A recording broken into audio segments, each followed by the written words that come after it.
The room fell silent the moment the professor pointed toward the doorway. 400 people watched as an 18-year-old black girl froze beneath the bright lecture hall lights. She had arrived on campus less than an hour earlier. Her backpack still carried the tag from her dorm room key. She was searching for a basic mathematics class and had accidentally entered the wrong building. Instead of directions, she received humiliation. The professor smiled coldly and told her the service entrance was around the back. Laughter rippled through the audience. Some people looked away. Others enjoyed the spectacle. The young woman lowered her eyes and quietly apologized. She turned toward the door, ready to leave. Nobody in that room understood that she had already noticed something the professor had missed for months. Her name was Zara Bennett. She had grown up in Detroit, moving between foster homes after losing her mother at a young age. Books became her shelter when people failed her. The public library became her second home. While other teenagers spent afternoons at malls or football games, Zara sat between dusty shelves teaching herself advanced mathematics. Numbers made sense when life did not. Equations followed rules. People rarely did. Over the years, she filled notebooks with ideas nobody ever saw. Teachers praised her grades but rarely understood her talent. Counselors encouraged safer dreams. Some suggested careers they considered more realistic for a young black girl. Zara learned to smile politely and keep solving problems anyway. The lecture hall she had wandered into was hosting a major academic event. Wealthy donors filled the front rows. Graduate students crowded the center seats. Faculty members lined the aisles. Cameras streamed the presentation across the country. On stage stood Professor Richard Holloway, one of the most celebrated mathematicians in America. His latest work claimed to solve a famous mathematical conjecture that had challenged experts for years. The achievement promised prestige, awards, and perhaps a permanent place in academic history. Richard enjoyed every second of the attention. He spoke with confidence. He moved through his slides like a man presenting a masterpiece. The audience rewarded him with admiration. Among those watching sat Dean Marcus Reed, a respected mathematician known for his quiet wisdom. Something about the proof had troubled him earlier that day. He could not identify the problem, but an uneasy feeling lingered in his mind. Several rows behind him sat Evelyn Hart, a former student of Richard Holloway. She had not spoken to her former mentor for a long time. A folder rested inside her bag. She carried it everywhere now. Across the room, young Professor Danielle Carter observed everything carefully. She noticed how security had checked Zara's identification twice, while ignoring nearly everyone else. The pattern felt familiar. The discomfort stayed with her. As Richard reached the final slide, he proudly announced that the problem was solved. Questions were invited. Applause followed. Zara was already halfway to the door when her eyes drifted toward the giant screen behind him. She stopped. 4 seconds passed. Only 4. To everyone else, the slide contained symbols and technical language. To Zara, it felt different. Mathematics appeared to her the way music appeared to gifted musicians. She saw the entire structure at once. One note sounded wrong. One assumption failed. The floor flashed before her eyes with startling clarity. At the same moment, she recognized the correction. The answer arrived as naturally as breathing. Without thinking, she quietly spoke to herself. The words were barely louder than a whisper. She mentioned a substitution that would repair the proof. Unfortunately for her, the microphone captured every syllable. Richard turned immediately. The audience laughed again. He invited her forward with exaggerated politeness. His tone suggested kindness, but his eyes revealed something else. He expected embarrassment. He expected surrender. He expected another student to retreat beneath public pressure. Zara felt old memories rising inside her. She remembered every person who had encouraged her toward a smaller future. Every dismissal, every doubt, every gentle reminder that people like her were not expected to stand in rooms like this. Instead of leaving, she walked down the center aisle. Hundreds of eyes followed her. The sound of her footsteps echoed through the hall. Reporters lifted phones. Faculty members exchanged glances. Dean Reed straightened in his chair. Dr. Hart watched closely. Zara climbed the stage steps and faced the screen. Calmly, she pointed to a specific line within the proof. Then she explained the mistake. The room instantly changed. Conversation stopped. Expressions shifted. A few graduate students stared at the slide and suddenly looked alarmed. Dean Reed finally recognized the concern that had bothered him all day. Richard Holloway smiled, but the confidence behind the smile began to crack. He challenged her to provide the correction. The audience expected hesitation. Zara simply asked one question. Did he want the substitution alone, or the entire proof that followed from it? The hall became so quiet that people could hear the heating system clicking against the walls. For the first time that evening, Richard Holloway had no immediate response. The powerful professor, who controlled every room he entered, suddenly looked uncertain. Zara stood before the chalkboard holding a piece of chalk. She had entered the building by accident. She had arrived late for class. Yet every person present felt the same unsettling realization. The most important mathematician in the room might not be the man standing at the podium. Zara Bennett stood beside the chalkboard while 400 people waited. The piece of chalk felt light in her hand. The silence felt heavier than stone. Every face in the room seemed frozen between disbelief and curiosity. She could sense the tension spreading through the hall. Nobody expected an 18-year-old freshman to challenge one of the most celebrated mathematicians in America. Nobody expected her to remain calm after being publicly humiliated, yet she stood there without fear. The mathematics in her mind remained perfectly clear. The difficult part was never the problem itself. The difficult part was convincing people to listen. Professor Richard Holloway adjusted his microphone and forced another smile. Years of authority had taught him how to control a room. When challenged, he usually responded with confidence and charm. Tonight felt different. Something about Zara unsettled him. She was not arguing. She was not seeking attention. She looked like someone describing a street sign she happened to notice. That frightened him more than arrogance ever could. Arrogance could be attacked. Confidence could be questioned. Certainty born from truth was much harder to defeat. The audience watched as Richard folded his arms and invited her to explain herself. His voice remained polite, but irritation slipped through every word. He reminded everyone that identifying a flaw was easy. Creating a solution required real expertise. Several donors nodded in agreement. A few students laughed nervously. Zara listened without interruption. She had heard versions of this speech her entire life. Teachers doubted her. Foster parents underestimated her. Counselors redirected her ambitions. None of it changed the answer waiting inside her head. Near the front row, Dean Marcus Reed studied both faces carefully. He had spent decades inside academic institutions. He recognized confidence. He recognized insecurity. He knew the difference between someone protecting knowledge and someone protecting status. The room had slowly stopped focusing on mathematics. It had become something else entirely. The struggle unfolding before them was about who deserved to be heard. Marcus understood that everyone present sensed it, even if nobody wanted to say it aloud. Dr. Evelyn Hart remained seated near the back. Her fingers rested on the folder inside her bag. The documents hidden there represented months of unanswered questions. She had spent a long time wondering whether she should reveal what she knew. Tonight she watched Richard Holloway with growing certainty. Every reaction he displayed felt familiar. Every attempt to regain control reminded her of earlier conversations. She remembered ideas dismissed without explanation. Research contributions ignored. Questions redirected. A slow uneasiness settled deeper into her chest. Richard finally pointed toward the chalkboard. The challenge was simple. If Zara believed she understood the proof, she should demonstrate it. Several audience members leaned forward in anticipation. Cameras zoomed closer. Reporters prepared notes. Zara stepped toward the board. Then she stopped. Before writing anything, she asked one question. Why was he afraid to let her finish? The words landed with astonishing force. Nobody expected them. The room became completely still. Richard's expression changed. For a brief moment, he looked trapped. He never answered.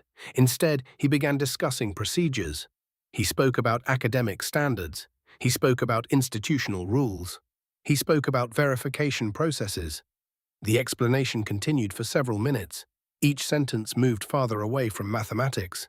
Each sentence sounded more defensive than the one before it. Some people exchanged confused looks. Others began whispering. Even those unfamiliar with advanced mathematics understood something important. If the solution was wrong, proving it wrong should have been easy. Zara lowered the chalk. The energy inside the hall shifted again. She suddenly felt exhausted. Not because of the mathematics, the answer remained effortless. She felt tired because the situation was familiar. She had seen this pattern before. Whenever she succeeded, somebody created another obstacle. Whenever she demonstrated ability, somebody demanded additional proof. The burden never seemed to end. She looked toward the exit and considered walking away. Her actual class was waiting somewhere across campus. Maybe she should simply leave. With her backpack over one shoulder, she stepped down from the stage. Relief spread across Richard Holloway's face. He believed the moment had passed. The audience watched silently as Zara moved up the center aisle. She walked slowly toward the doors. Every step felt heavier than the last. Around her, people lowered their eyes. Few possessed the courage to intervene. Most had careers, reputations, or ambitions to protect. The safest choice was silence. Silence had always been the preferred language of institutions. Just as Zara reached the rear section of seats, a voice echoed across the hall. It belonged to Dean Marcus Reed. Calm but unmistakably firm, he rose from his chair and addressed the entire audience. He cited an academic policy granting any participant the right to demonstrate a mathematical argument during a public lecture. His words carried authority. More importantly, they carried finality. Richard immediately objected, but Marcus did not back down. The board, he declared, belonged to Zara. For a second, nobody moved. Then a single pair of hands began clapping.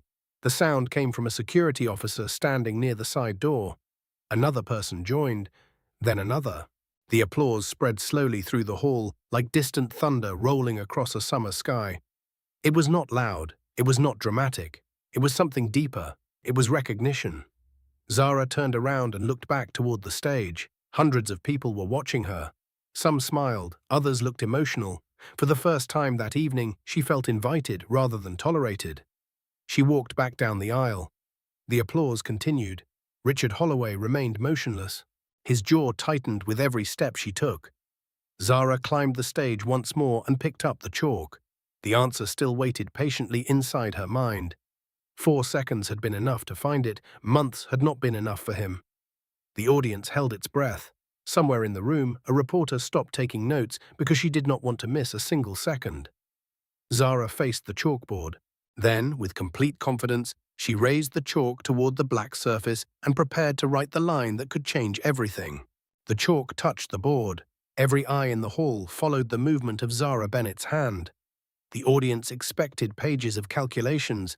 They expected complexity.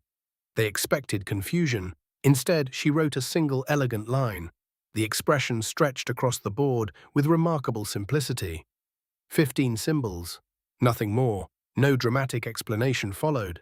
No speech. No performance. Zara stepped back and quietly placed the chalk on the tray. The room remained silent. Several graduate students immediately leaned forward. Their eyes moved rapidly across the symbols. A few blinked in disbelief. Others reached for notebooks. The silence deepened. Even people who understood very little mathematics sensed something extraordinary had just happened. The line looked small. The consequences felt enormous. Professor Richard Holloway stared at the board. For a moment, his face revealed genuine shock. It disappeared quickly, replaced by a carefully controlled expression. Inside, however, panic was growing. He recognized the substitution instantly, not because he had discovered it, because he had spent months searching for something exactly like it and never found one. The answer stood before him in plain sight. Worse, he understood what the line meant. If correct, it eliminated the central weakness in his proof. Dean Marcus Reed rose slowly from his chair. He approached the stage without speaking. Years of academic experience had taught him patience. He studied the equation once. Then again. The longer he looked, the more his eyes widened.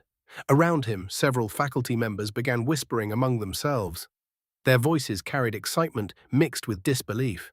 Marcus did not speak immediately. He wanted certainty before saying anything aloud. Meanwhile, one of Richard's doctoral students, Caleb Morgan, hurried toward the board. He had spent almost a year helping analyze portions of the proof. If anyone understood the missing step, it was him. He examined Zara's substitution carefully. Once, twice, 3 times. His breathing slowed. Then his face lost all color. "Professor," he whispered. Richard did not answer. "Professor, this closes the gap." The statement landed like thunder. Several people in the front rows exchanged startled glances. Reporters immediately lifted their phones. Camera operators zoomed closer. Caleb pointed toward the equation with a trembling hand. "The continuity problem disappears," he said. "Everything after this becomes standard.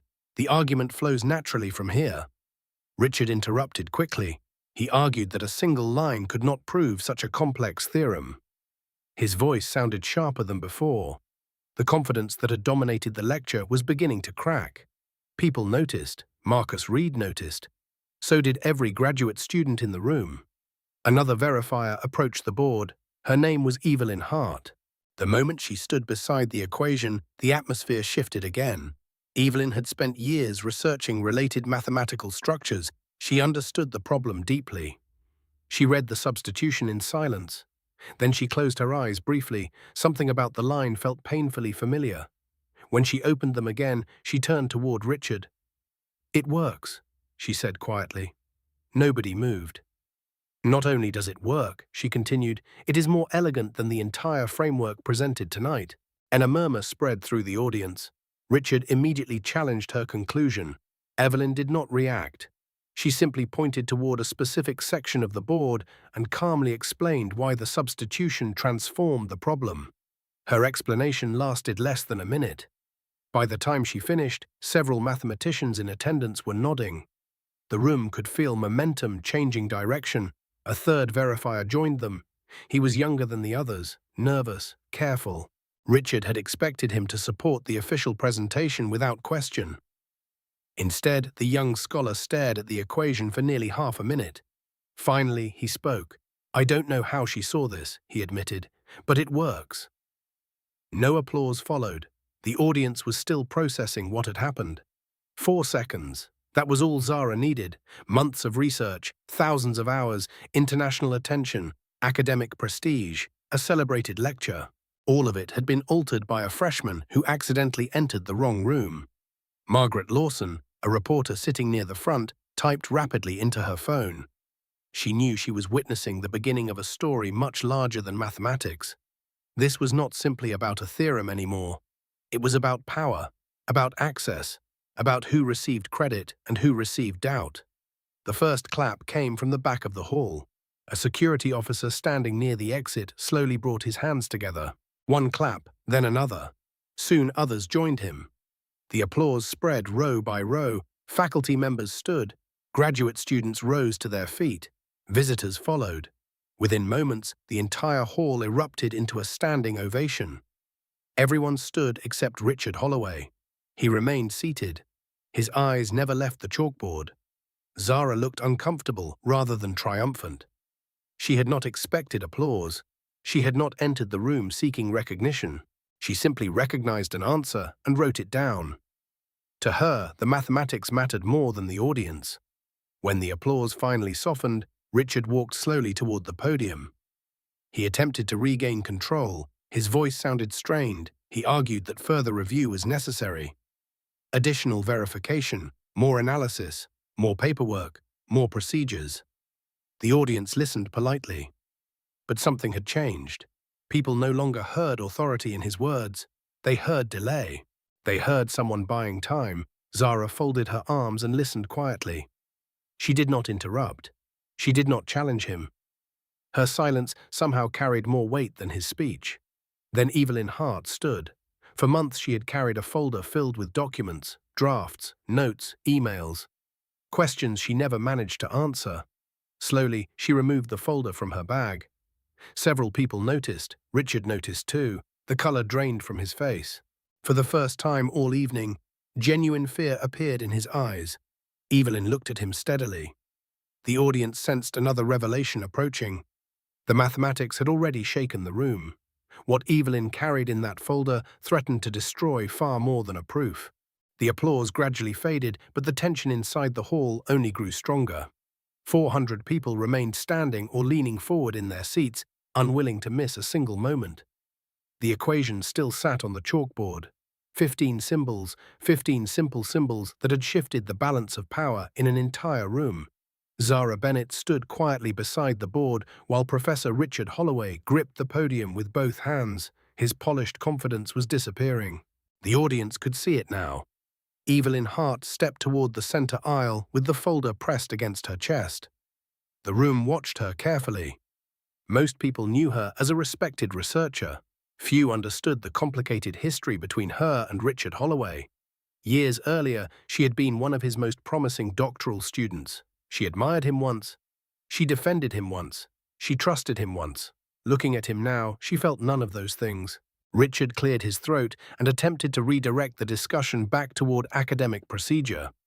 He spoke about review committees. He spoke about verification timelines. He spoke about institutional standards.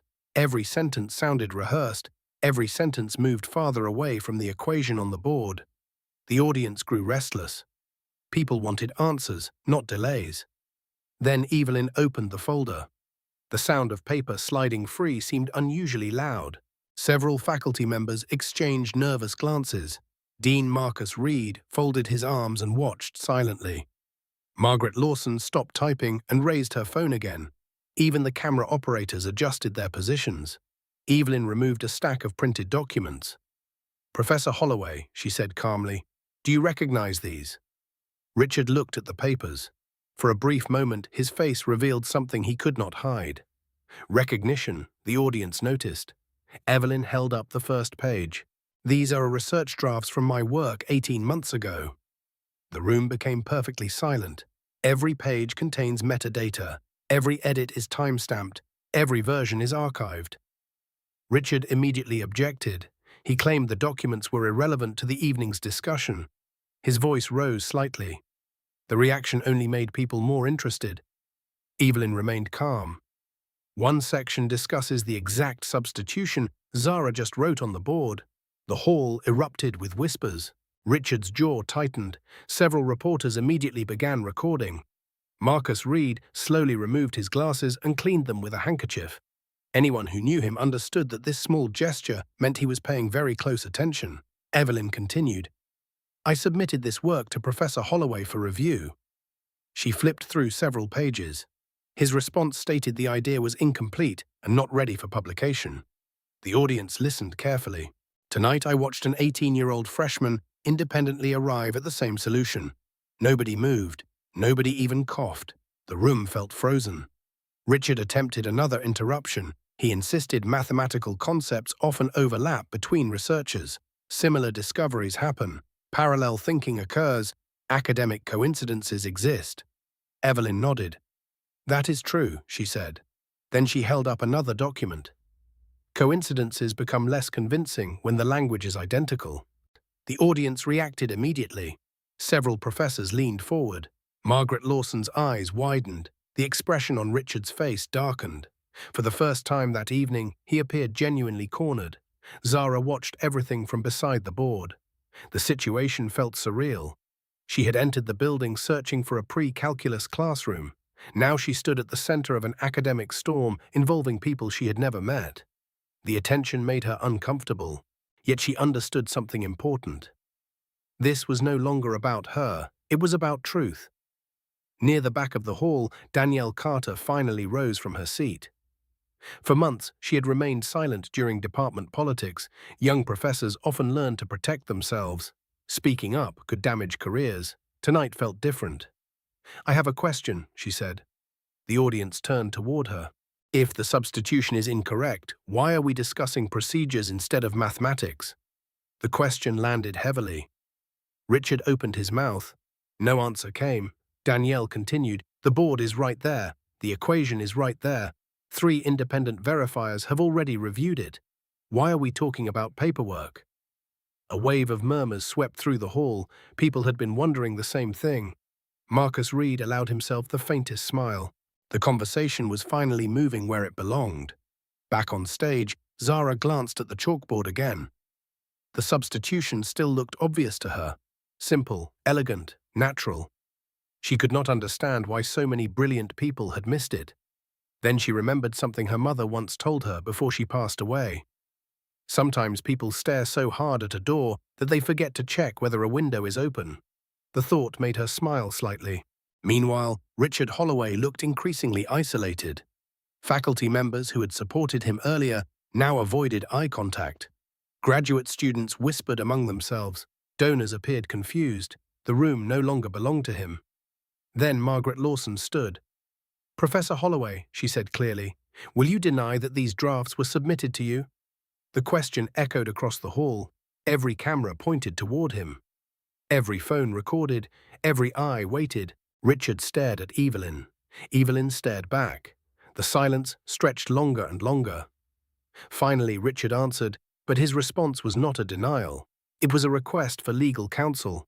The room exploded with shock. Gasps filled the hall. Faculty members looked at one another in disbelief. Reporters immediately began sending messages. Marcus Reed closed his eyes briefly. The answer told him everything. And as chaos spread through the audience, Zara noticed someone quietly standing near the rear exit. A teenage girl. She had Richard Holloway's eyes. She had been sitting silently throughout the lecture. Now she looked at her father with heartbreak written across her face. Without saying a single word, she turned and walked out of the hall. The door closed softly behind her, and somehow that quiet exit felt louder than anything else that had happened all night. The door closed behind the teenage girl, and the sound lingered in the room. It was not loud. It was not dramatic. Yet everyone felt it. The daughter of Professor Richard Holloway had walked away without looking back. For a brief moment, nobody spoke. Even the reporters lowered their phones. The silence carried a different weight now. This was no longer merely an academic controversy. It had become something deeply human. Richard remained standing behind the podium. The request for legal counsel hung over the hall like a storm cloud. People understood what it meant. If the allegations were baseless, he could have denied them. If the documents were meaningless, he could have explained them. Instead, he had chosen protection over explanation. The audience drew its own conclusions. Dean Marcus Reed slowly stepped toward the stage. His calm presence immediately steadied the room. He had spent decades navigating universities, politics, and fragile academic egos. Rarely had he witnessed a collapse unfold this quickly. 1 hour earlier, Richard Holloway stood before a packed audience, expecting praise and celebration. Now he stood isolated, surrounded by questions he could not answer. Marcus addressed the crowd carefully. "Everyone will remain respectful," he said. His voice carried authority. The murmurs quieted. "We will allow facts to speak for themselves." Several faculty members nodded. The statement sounded simple, yet it felt revolutionary. Facts had already spoken all evening. The problem was that some people had spent years preventing others from hearing them. Zara Bennett remained beside the chalkboard. She wished she could disappear. Attention had never interested her. The mathematics interested her. The applause embarrassed her. The cameras unsettled her. She kept looking toward the exit, wondering whether her pre-calculus professor had already finished the first lesson. At the same time, another part of her understood something important. Walking away now would allow the truth to become somebody else's responsibility. Too many people had already carried that burden alone. Evelyn Hart still held the stack of documents. "There is more," she said quietly. The audience immediately focused on her. Richard closed his eyes. For the first time all evening, he looked tired. Not angry, not defensive, tired. Evelyn opened another folder section and removed printed email exchanges. Each page contained dates, replies, and archived conversations. The evidence formed a timeline. Not a perfect one, not a complete one, but enough to paint a troubling picture. She explained how portions of her research had repeatedly appeared inside Richard's developing framework. Each time she raised concerns, she received the same response. The ideas were incomplete. The work lacked maturity. More development was needed. Yet somehow pieces of those rejected concepts continued appearing elsewhere. The room listened carefully. No one interrupted. Several professors exchanged uncomfortable looks. Some recognized the pattern. Others remembered former students whose contributions had quietly disappeared into larger projects. Academic theft rarely looked dramatic. Often it looked professional, respectable, invisible. Tonight it was becoming visible. Margaret Lawson moved closer to the stage. She had covered politics, corporate scandals, and legal investigations. Something about this story felt different. The emotional center was impossible to ignore. An 18-year-old black student had accidentally exposed a celebrated professor simply by paying attention. The contrast fascinated her. Across the room, Danielle Carter stood again. This time, her voice sounded stronger. How many people knew? The question landed heavily. Nobody answered immediately, because everyone understood its meaning. How many warning signs had been ignored? How many concerns had been dismissed? How many careers had been affected? The room suddenly felt much larger than a single theorem. Marcus Reed looked toward Richard. "Would you like to respond?" Richard stared at the floor. For several seconds he said nothing. Then he surprised everyone. "I built my entire life here," he said quietly. The audience waited. 30 years. His voice sounded older than before. 30 years of work. Nobody interrupted. You tell yourself certain things. You convince yourself certain shortcuts are temporary. You believe success will eventually justify decisions. The room remained silent. Several people exchanged stunned glances. This was not a denial. It sounded dangerously close to a confession. Richard stopped speaking and looked toward the chalkboard, toward Zara, toward the line that had changed everything. For the first time that evening, he seemed to understand what had actually happened. The equation had not destroyed him. The truth had, and the truth happened to arrive carrying a backpack. A graduate student near the front row suddenly stood. His name was Caleb Morgan, the same student who had verified Zara's substitution. His hands trembled slightly. "Professor," he said. Richard looked up. "Did you ever intend to give credit where it belonged?" The question struck harder than any accusation. Richard did not answer. Caleb nodded slowly. The silence answered for him. One by one, other students began standing, not to attack, not to shout, simply to be seen. Former advisees, current researchers, young scholars who suddenly realized they were not alone. The sight transformed the atmosphere inside the hall. Power was shifting, not toward one individual, toward many. Zara watched quietly. The moment reminded her of something she learned growing up in Detroit. People endure unfairness alone for years. Then one person speaks, then another. Then suddenly everyone realizes they were never alone at all. As more students rose to their feet, Marcus Reed noticed movement near the rear entrance. A university attorney had entered the hall. She was not alone. 2 senior administrators followed closely behind. Their expressions were serious, very serious. The audience sensed immediately that the evening was about to take another dramatic turn. And when the lead administrator walked directly toward Richard Holloway, without acknowledging anyone else, the entire room understood one thing. The consequences had officially arrived. The university attorney crossed the lecture hall with measured steps. 2 senior administrators followed close behind.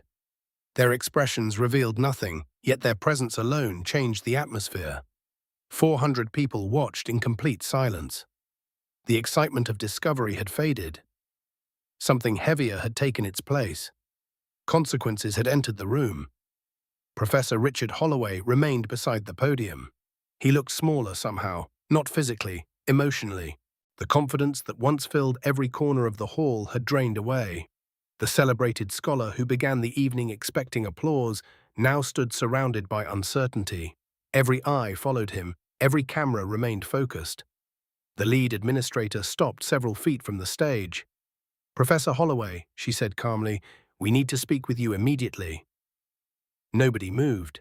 Richard nodded once. The gesture looked automatic, almost defeated. For a moment it seemed he might leave without saying another word. Then he looked toward the chalkboard, toward the equation, toward Zara Bennett. The young woman whose accidental arrival had shattered the narrative he spent months building. He opened his mouth, closed it, then tried again. "You were right," he said quietly. The room froze. Zara blinked. Several reporters immediately leaned forward. Richard looked at the board rather than at her. The substitution works. No excuses followed. No qualifications, no conditions, just 5 words. For a man who spent decades protecting his reputation, they sounded almost painful. The administrators waited patiently. Marcus Reed observed everything without interruption. He understood that moments like this could not be forced. Truth arrived in its own time. Richard finally stepped away from the podium. The audience parted slightly as he moved through the front rows. Nobody applauded, nobody booed.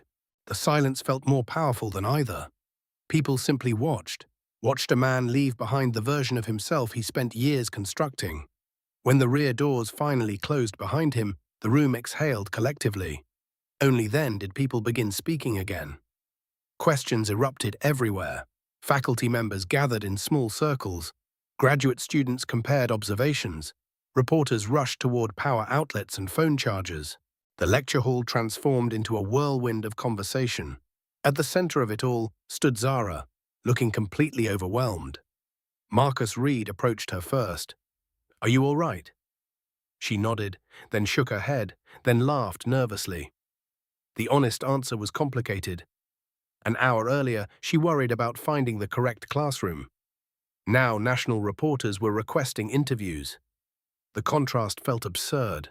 Marcus smiled. "That reaction is probably healthy." Several people nearby laughed softly. The tension eased for the first time all evening. Evelyn Hart joined them. She looked relieved, not triumphant, relieved, like someone who had finally set down a burden she carried for too long. "Thank you," she said to Zara. Zara looked confused. "For what?" Evelyn glanced toward the chalkboard. "For seeing what the rest of us missed." The compliment embarrassed Zara. She stared at her shoes. "I just noticed the mistake." Marcus and Evelyn exchanged a glance. Neither said it aloud, but both understood something important. The ability to see clearly was never just about intelligence. Sometimes it required freedom from assumptions, freedom from ego, freedom from the need to defend past decisions. A crowd gradually formed around Zara. Students asked questions. Professors introduced themselves. Researchers requested copies of her notes. The attention became overwhelming. Fortunately, Walter Brooks appeared. The security officer stepped forward with calm authority. "Give her room," he said. The crowd immediately backed away. Several people smiled. Walter had become surprisingly popular, especially after refusing to remove Zara earlier. He looked at her kindly. "You still trying to find that class?" The question caught everyone off guard, including Zara. Then she laughed, a real laugh this time. "Actually, yes," Walter checked his watch. "Pretty sure you're missing it." The audience laughed with her. Even Marcus Reed smiled. The humor helped everyone remember something. Despite everything that happened, Zara remained an 18-year-old student. Not a celebrity, not a symbol, just a young woman who loved mathematics. As conversations continued, Margaret Lawson finished sending her article. She read the opening paragraph twice, then smiled. The story practically wrote itself. An overlooked freshman enters the wrong room, challenges a celebrated professor, solves a problem in seconds, exposes a deeper truth. The public would focus on the drama. But Margaret suspected the real story was different. The real story involved every person who almost spoke but stayed silent. Every student who doubted themselves. Every brilliant idea ignored because of who presented it. Across the hall, Danielle Carter watched Zara answering questions. Something inside her had changed. Fear carried less weight now. Many others felt the same. One act of courage often reveals how many people were waiting for permission to be brave. Near the stage, Marcus Reed received a message on his phone. He read it carefully. Then he looked toward Zara. His expression shifted. Not concern, not surprise. Opportunity. A very large opportunity. He walked toward her slowly. "Miss Bennett," he said. She turned. "Yes, sir?" Marcus slipped his phone into his pocket. "I just received a call from 3 universities." The nearby conversations stopped. People listened. Marcus smiled. "And they all want to speak with you immediately." The crowd reacted with astonishment, but Marcus had not finished, because the final name on that list was about to shock the entire room. The room fell silent once again. Marcus Reed rarely spoke for dramatic effect. When he shared information, people listened. Zara Bennett stood near the stage, holding her backpack strap, while dozens of students, professors, and reporters watched her. She looked completely unprepared for the attention. That only made the moment more remarkable. Marcus smiled. 3 universities have already called. The statement triggered another wave of whispers. Several graduate students exchanged amazed looks. A few reporters immediately opened new notes on their phones. Zara blinked. Called about what? The question sounded so sincere that several people laughed. Marcus shook his head. About you. The room laughed again. For the first time all evening, Zara looked genuinely embarrassed. Marcus continued. Research opportunities. Scholarships. Collaborative projects. He paused, and one of those calls came from Princeton. The audience reacted immediately. A few gasps echoed through the hall. Princeton was not known for making instant offers. Neither were the other universities Marcus mentioned. Academic institutions usually moved slowly, painfully slowly. Tonight they were moving at remarkable speed. Zara looked overwhelmed. I haven't even found my classroom yet, she admitted. The statement produced another round of laughter, yet beneath the humor, everyone recognized a deeper truth. The world had changed around her in less than 2 hours. While conversations continued, Margaret Lawson received a notification on her phone. Then another. Then several more. Her article had already begun spreading online. Thousands of readers were sharing the story. The numbers climbed rapidly. She looked toward the stage. The chalkboard remained untouched. The equation remained visible. The image alone told an extraordinary story, a simple line written by a freshman, a room full of experts standing in stunned silence. The symbolism was impossible to ignore. Across the hall, Danielle Carter checked her own phone. Messages flooded her inbox. Former students, current faculty, researchers from other universities. Many expressed the same thought. They were not shocked that Zara solved the problem. They were shocked that nobody listened to her immediately. That distinction mattered, very much. Near the front rows, Evelyn Hart sat quietly for the first time all evening. The adrenaline was finally fading. Years of frustration felt strangely distant now. She watched Zara answer questions from students and noticed something refreshing. The young woman was not interested in becoming famous. Every conversation eventually returned to mathematics. Not publicity, not interviews, not attention, mathematics. The observation made Evelyn smile. Real talent often looked exactly like that.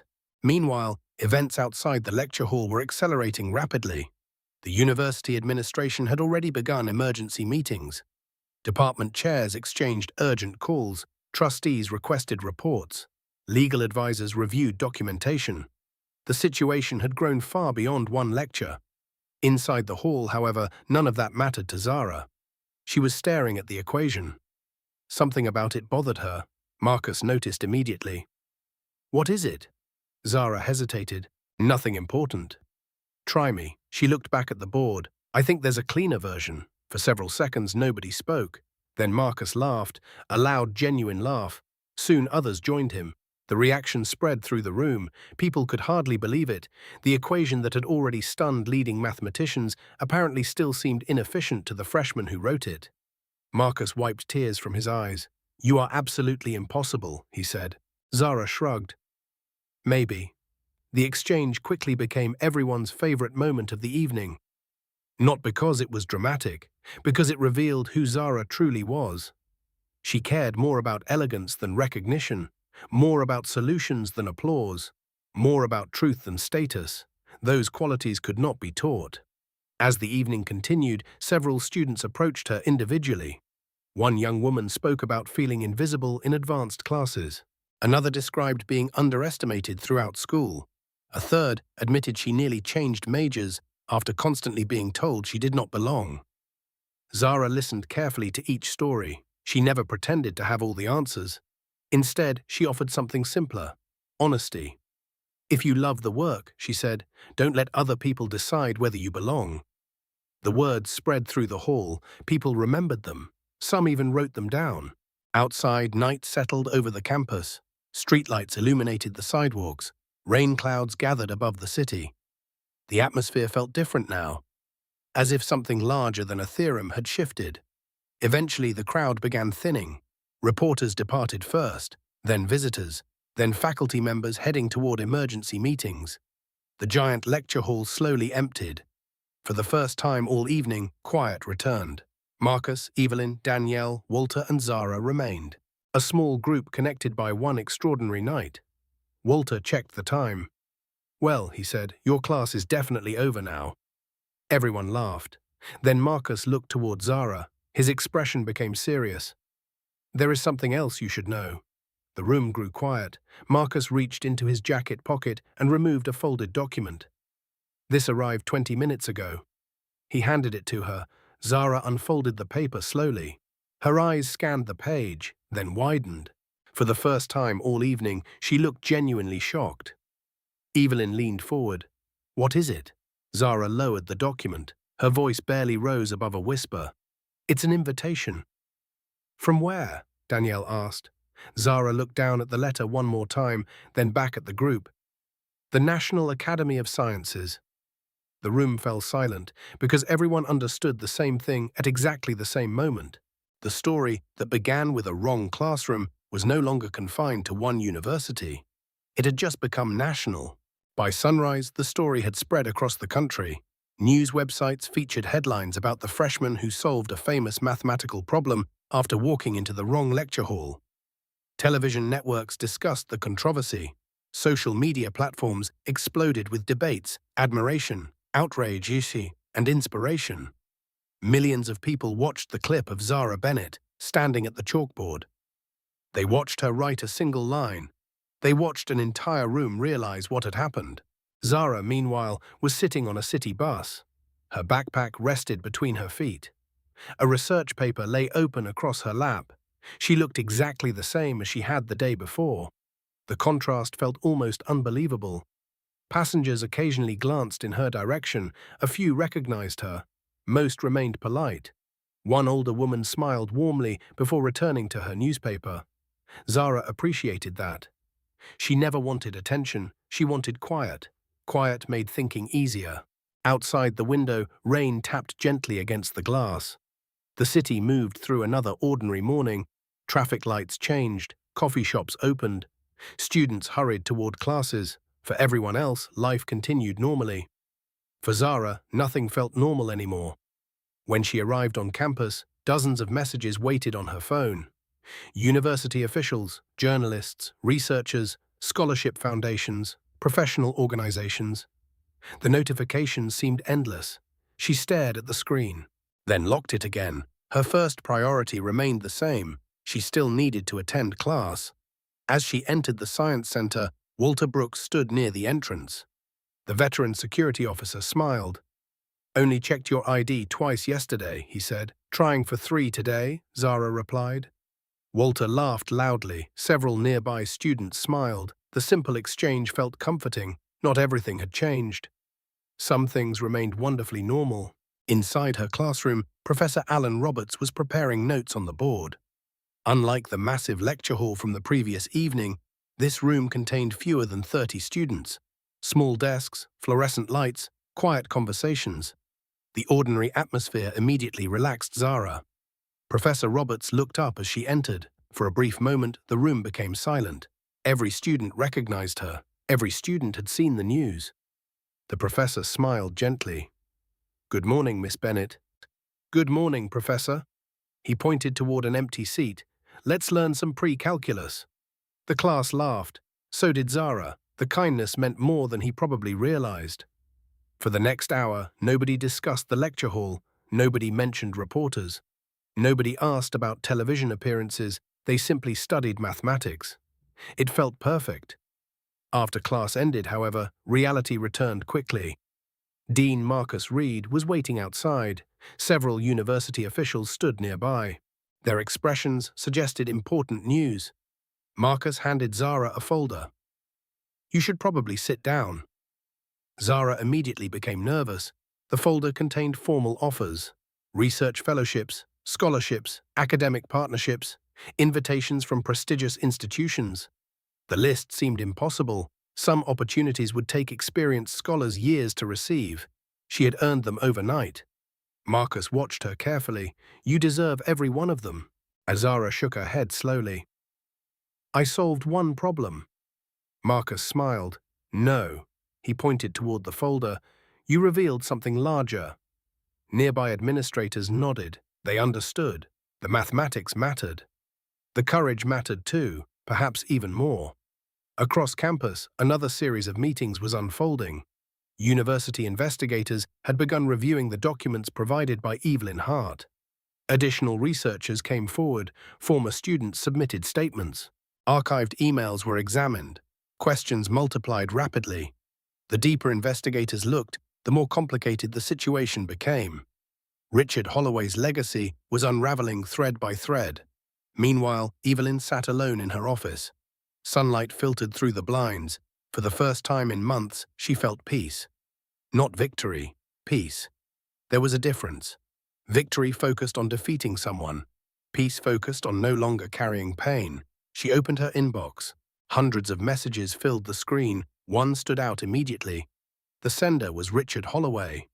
Evelyn stared at the subject line, then opened it. The email contained only 3 sentences. No legal language, no excuses, no arguments. Just 3 simple sentences. The first sentence acknowledged the harm. The second admitted regret. The third asked for forgiveness without expecting it. Evelyn read the message twice, then closed the screen. Tears quietly filled her eyes. Not because the email fixed everything. Nothing could do that, but because truth had finally reached a place where denial once lived. Later that afternoon, Zara received another phone call. The number was unfamiliar. She almost ignored it. Something made her answer. A calm voice greeted her. The caller introduced herself as the president of the National Academy of Sciences. Zara nearly dropped the phone. The conversation lasted less than 10 minutes. When it ended, she remained seated on a campus bench, staring at the screen. Marcus happened to walk by. Everything all right? Zara looked up slowly. I think so. Think? She laughed nervously. They want me to speak at their annual conference. Marcus stopped walking. For perhaps the first time since meeting her, he appeared completely speechless. The National Academy Conference attracted some of the most respected scientific minds in the world. Students did not receive invitations like that. Freshmen certainly did not. Marcus finally smiled. Looks like you found the right room after all. Zara laughed, but as she looked across the campus, another thought entered her mind. The lecture hall had changed her life. Yet one question remained unanswered.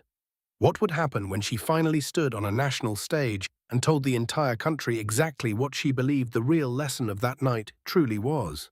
The invitation from the National Academy of Sciences became the biggest topic on campus. Faculty members discussed it in hallways. Students shared the news between classes. Reporters continued calling. Television producers requested interviews. Yet through all the excitement, Zara Bennett remained focused on the same things she always had. Classes, research, learning. That surprised many people. The public often expected extraordinary individuals to become extraordinary personalities. Zara had no interest in that role. She still spent afternoons in quiet corners of the library. She still filled notebooks with ideas. She still preferred equations to attention. As the weeks passed, the story continued growing. The investigation into Richard Holloway expanded. Additional records surfaced. Former students shared experiences. Researchers reviewed years of publications. The academic world watched carefully. Some people expressed disappointment. Others expressed anger. Many expressed sadness. Richard's downfall forced difficult conversations about power, mentorship, and integrity. Conversations that should have happened long before. One rainy afternoon, Zara sat in her favorite library corner reviewing research papers. The familiar setting helped her think. Outside the windows, grey clouds covered the city. Inside, pages turned softly. Keyboards clicked. The atmosphere felt peaceful. A young student approached her table. The girl looked nervous. Very nervous. Are you Zara Bennett? Zara smiled. Sometimes. The answer made the student laugh. Then her expression became serious. I almost changed my major last semester. Zara listened. Everyone else seemed smarter than me. The girl stared at the floor. Then I saw what happened in that lecture hall. A long pause followed. You made me stay. For several seconds, neither spoke. The words affected Zara more than any award, more than any headline, more than any invitation. Because this was real, one person choosing not to quit. That mattered. The student thanked her and walked away. Zara remained seated, staring at her notes. Something inside her shifted. For the first time, she began understanding why people cared so much about that night. The equation mattered, but it was never only about the equation. Weeks later, the National Academy Conference finally arrived. The event brought together leading scientists, mathematicians, engineers, and researchers from across the country. The venue was enormous. Hundreds of distinguished guests filled the audience. Backstage, Zara felt more nervous than she had inside the lecture hall. The irony made her laugh. Marcus Reed stood nearby. "You faced 400 angry academics." "I accidentally faced them," Zara corrected. Marcus laughed. "Fair point." A staff member approached. "We're ready for you." The moment had arrived. Zara walked toward the stage.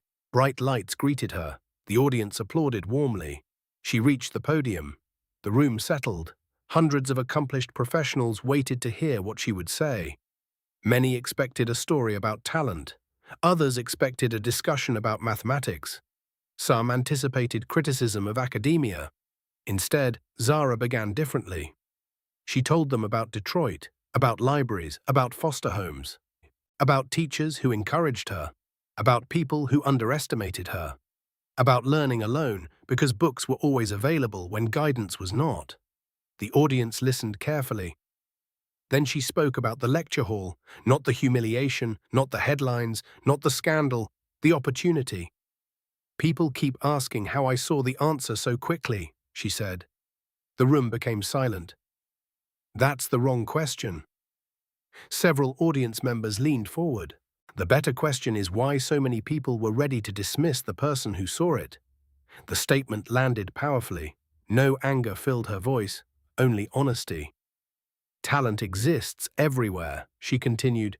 "Opportunity does not." The audience remained completely still. There are brilliant people sitting in classrooms, neighborhoods, libraries, and communities all across this country. Many never receive a chance to be heard.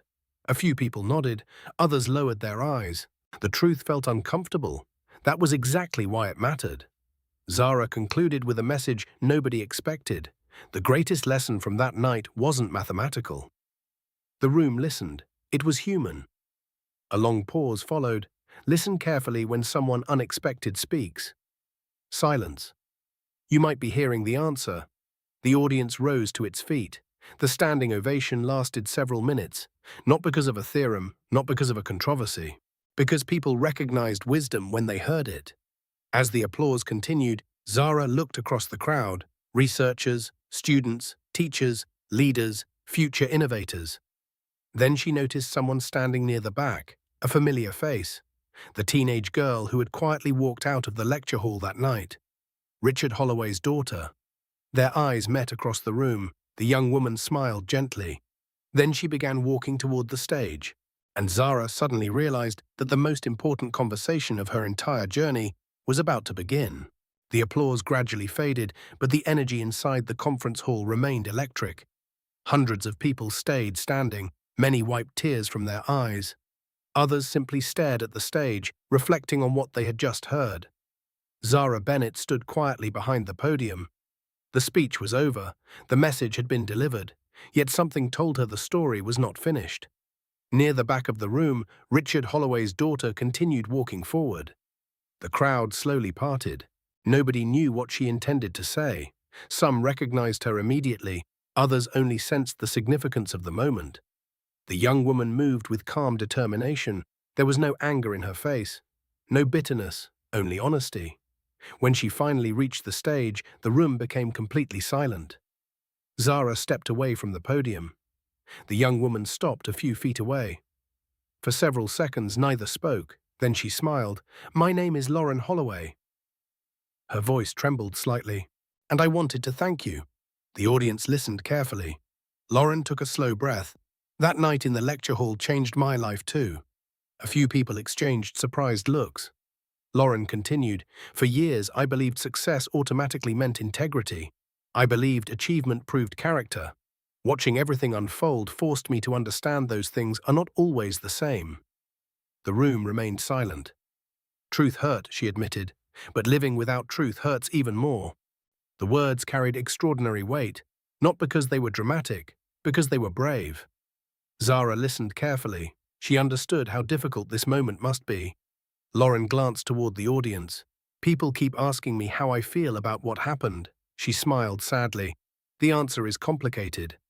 A few soft laughs echoed through the room. I lost certain illusions, but I gained something more important. She looked directly at Zara. Perspective. The audience sat perfectly still. You reminded millions of people that truth matters more than titles, more than prestige, more than reputation. Lauren's eyes filled with tears. And for that, I will always be grateful. The room erupted into applause. Not loud, not explosive, warm, genuine, human. Zara felt emotion rising inside her chest. The applause eventually faded. Then something unexpected happened. Lauren reached into her bag and removed a notebook. The cover appeared worn from years of use. She held it carefully. My father gave me this when I was 12, she said. The audience watched. It was supposed to be my mathematics journal. Lauren smiled. I never became a mathematician. The room laughed softly, but I kept the notebook. She offered it to Zara. I think it belongs with someone who understands what curiosity really means. For a moment, Zara could not speak. She accepted the notebook carefully. The gesture meant more than any trophy, more than any award, more than any headline, because it represented healing, not victory. Healing. The conference ended shortly afterward. Yet the impact continued spreading. Schools invited Zara to speak. Libraries named scholarship programs after her. Research institutions expanded outreach programs designed to discover overlooked talent. Mentorship initiatives grew. Conversations changed. Not everywhere, not overnight, but enough. Enough to matter. Months later, Zara returned to Detroit. The city looked exactly as she remembered. The same streets, the same neighborhoods, the same library. She walked through the front doors, carrying her backpack. The librarian recognized her immediately. Welcome home, the woman said. Zara smiled. Home. The word felt right. She spent the afternoon sitting in the same corner where she had once taught herself from borrowed books. Children studied nearby. Teenagers worked on homework. Rain tapped gently against the windows. The scene felt peaceful, complete. She opened Lauren's notebook. The first page was blank. For several minutes she stared at it. Then she picked up a pencil. Not to solve a famous theorem, not to prepare a speech, not to answer reporters, simply to explore an idea. The same way she always had. Because despite everything that happened, her love for mathematics remained unchanged. The headlines faded, the interviews ended, the controversy became history. What remained was curiosity. What remained was learning. What remained was the quiet joy of discovering something new. Years later, people would still remember the story of the freshman who walked into the wrong room. They would remember the equation, the lecture hall, the standing ovation, the scandal, the headlines. But those who understood the story best remembered something else. A young black woman carrying a backpack, a room full of people who almost ignored her, and a simple truth powerful enough to change lives. Talent can come from anywhere.